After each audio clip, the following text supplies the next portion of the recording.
It appears that moderate alcohol consumption may not be as healthy as we once believed. I know, it's disappointing, but we must be willing to accept changing scientific realities in light of new data. The study I'll discuss today didn't even address the question of whether occasional drinking is better than never drinking to find benefits or harms. Its goal was to investigate the reliability of past studies that suggested small amounts of occasional alcohol consumption were beneficial for health. The results are a bit unsettling.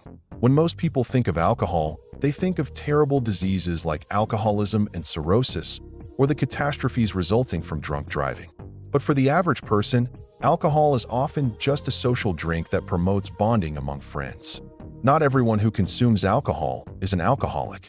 Indeed, studies show that about 33% of people worldwide consume alcohol, but 80% of drinkers are not alcoholics. In the United States, the annual per capita alcohol consumption is around 9.5 liters of pure alcohol, compared to 1.8 liters in Turkey, for context. For a long time, the question of which alcohol consumption level is healthiest has been debated in the scientific community. While it might seem intuitive that alcohol is unnecessary and thus a single drink could be harmful, numerous studies spanning decades suggested that low to moderate alcohol consumption was beneficial for human health, particularly cardiovascular health. Defining moderate drinking. The definition of low or moderate drinking can vary by guideline, but the generally accepted amounts are, for women, less than 1 drink per day, for men, less than 2 drinks per day. A drink is often standardized to contain about 14 grams of pure alcohol. The benefits previously believed. A large number of studies previously suggested health benefits from this level of controlled consumption. Cardiovascular health. Regular consumption of red wine in particular was associated with a reduced risk of coronary heart disease.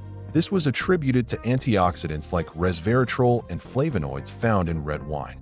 These compounds were thought to increase HDL, good cholesterol, and decrease LDL, bad cholesterol, and improve the function of the cells lining blood vessels. A plausible physiological mechanism was even discovered.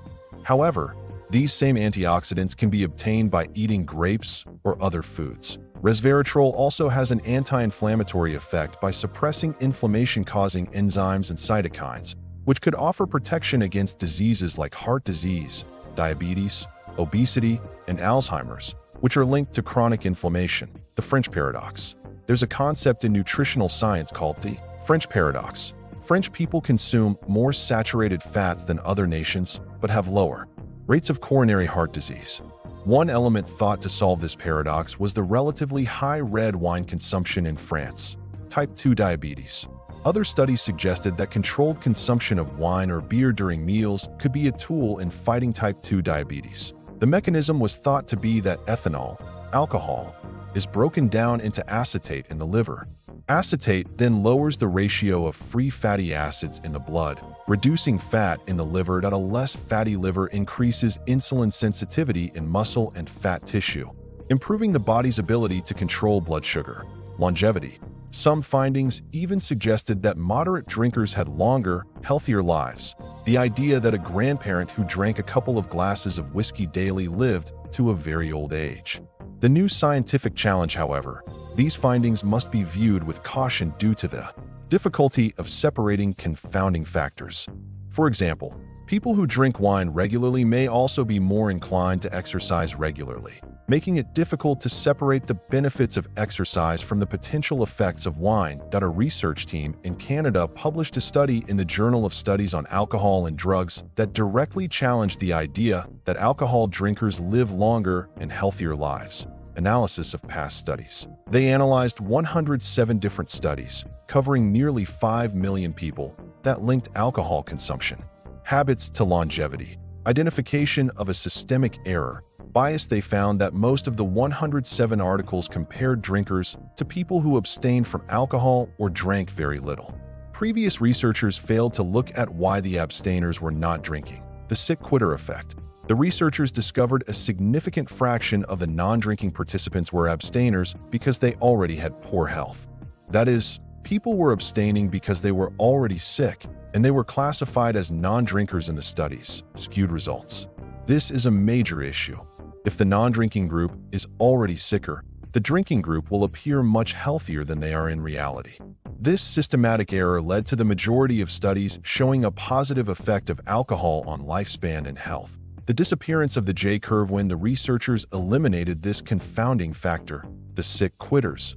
The supposed 14% health benefit observed in low or moderate drinkers vanished. This finding also explains the J-curve often seen in alcohol research, where the risk of an outcome, like stroke or death, is highest for non-drinkers and heavy drinkers, but lowest for moderate drinkers.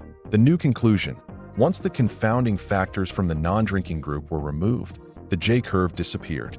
Instead, the results showed that the risk of stroke and death increased steadily with the amount of alcohol consumed. This suggests that there may be no safe level of alcohol consumption, indicating that even controlled drinking can be harmful. Supporting evidence, this new study is not the first to suggest harm from controlled consumption. A 2018 study showed that alcohol consumption was responsible for 2.8 million deaths in 2016, and it was the #1 cause of premature death and disability in people aged 15 to 49. A recent study published last year analyzed health data from over 500,000 Chinese individuals and found that alcohol consumption was the main cause of over 60 diseases, including stroke, gastrointestinal issues, gout, cataracts, and gastric ulcers, in addition to cirrhosis.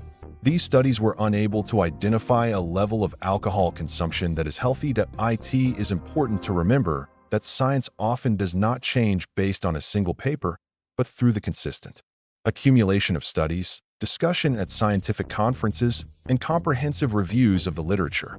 Would you like to know more about the specific diseases that are linked to alcohol consumption?